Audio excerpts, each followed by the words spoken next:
Rambles today, people!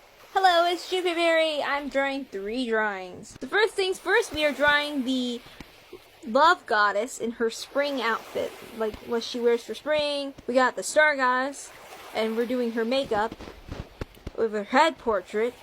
And last but not least, for those Higurashi fans, because I also love Higurashi, is we got Rika and Hanyu. I kind of went with an Art Nouveau direction for that last one, and I kind of hope you like it. It's kind of symbolic in a sense. So if you watched Higurashi, but I'm really hoping that you read the visual novel of Higurashi, I hope you'll understand everything I was trying to convey.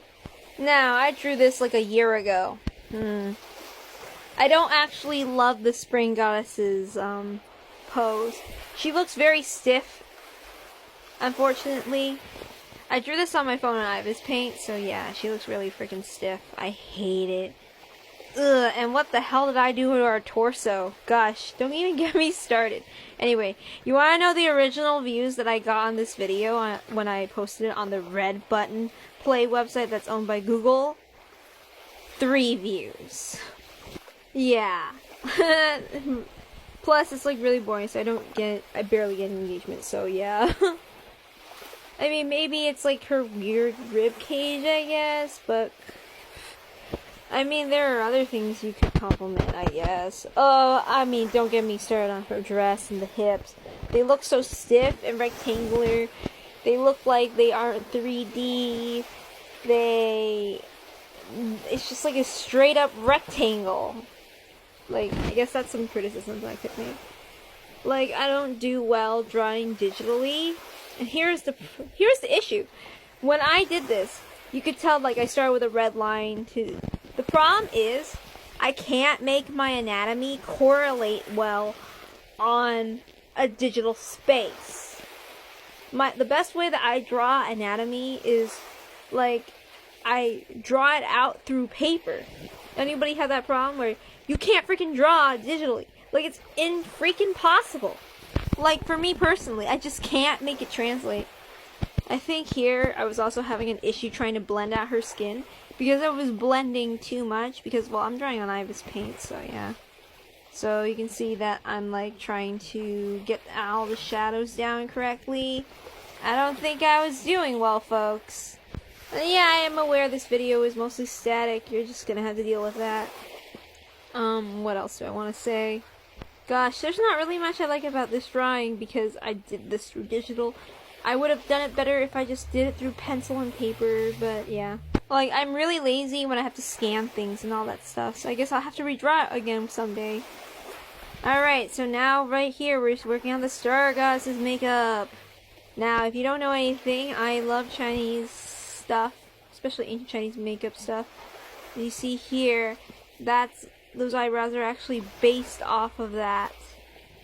Okay, believe most likely the Tang Dynasty period, because that was when they were the most creative with it, I believe, so yeah. And then I gave her thick eyebrows there for her makeup thing. Like, you see she has like highlighter yellow makeup and like glitter yellow, because I just wanted to see what I could do with that, you know? Oh, if you didn't notice, like, if you've been following along with people who've been with me for a long time, the Star Goddess does show up in my, what is it called? Love Pudding Legacy, in my thing, where she fought against Pearl or something. If you notice, look at her eyes. She got stars in her eyes. She got star hair clips. Those are supposed to be hair clips. Yeah, I don't know. And you can notice that here, I'm blending with airbrush.